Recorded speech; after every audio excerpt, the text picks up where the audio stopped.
So the year after, during seances, so he really starts to get into the occult stuff now. During seances from 1912, a spirit calling itself Leo Africanus apparently claimed it was Yeats' demon or anti-self. Now, that response, that's a very 2022 response. Back then, a man could have an alter ego called Leo Africanus. Yes, and he's South African.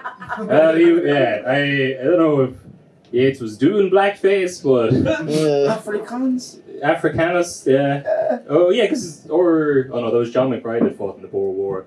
Maybe he came back and was like, I like the cut of this man's shit. He's all of a sudden he's got new words. Maybe she was into this. What if I learned? Yeah.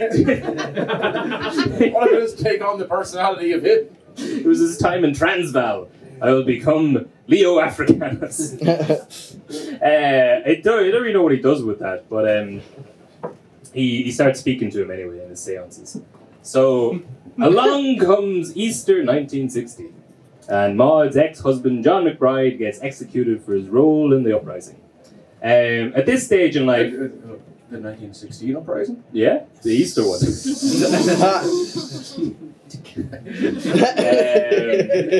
Prepare for dancing. Yeah. But so at this stage in life, Yeats is 51, but he's still open. This might be his chance with Maud. Her ex-husband's just been executed. Sure, they didn't get along in the end. They got divorced, but it's bringing up old feelings. He thinks this is the time to strike.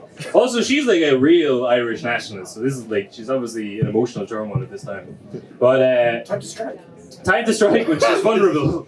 He's 51. It's time for proposal number 5. So. The comeback. The Mamba.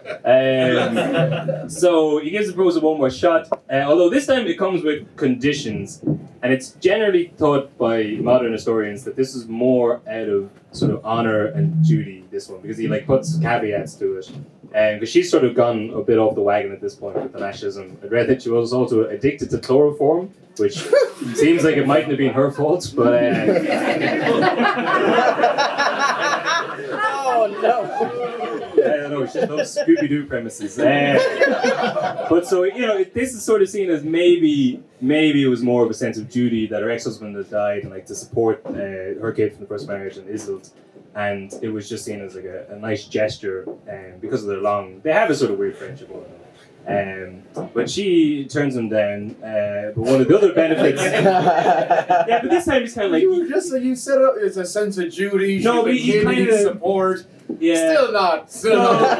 Because of the caveats, kind of seeing this one was it was designed to be put down. It was just a token offer. He knew she'd refuse, and it also had the bonus that once that was out of the way. It's not a cup of tea. It's marriage. Go on, have one. You'll have a cup of tea. You'll have a cup of tea. You'll have a marriage. Yeah. Go on. No. If you offered 4 more times, you would.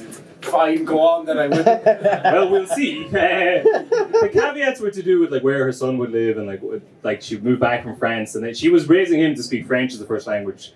Also possibly so that he couldn't communicate with his father, John McBride. Which is there's too many layers to that. I don't know who was right. I'm just going to say everyone was class. There's so many sources that you read that are just called Irish.com, and it's just a beautiful revolutionary man married an uncomplicated woman and a poet who loved her but respected her, and they all lived happily ever after. It's fucking very greasy. But he sets this marriage up. People think it was a proposal put out there to be rejected just to have a sense of duty, to do the right thing, to do the noble thing. The bonus was also, once that was out of the way, he could crack onto her door. Straight away! Whoa, let's see where it goes first.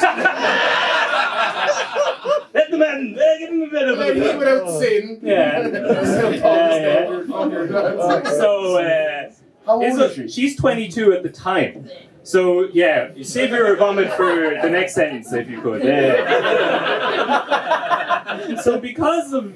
She's got, obviously, a tumultuous relationship with... I think for the first years of her life, Maud would introduce her as her adopted niece rather than her daughter, because she was born out of wedlock in, if we remember from the first half, fuck ghost ritual. But, so she's... like had a rough enough upbringing. At 14, and Yeats is sort of hanging around as a family friend, and she proposes. Yeah, she proposes to him at 14, which Yeats does, to his credit, reject. Was it a leap year? That's his only leap. Yeah, Jason just watched Leap Year last night. A great reference. Am I the only one who didn't know that like on a leap year, women in Ireland are rented, like they can propose to men? I say they can propose any day they want. I don't think it's like legally binding or anything. You have to agree. You can't just show them in public.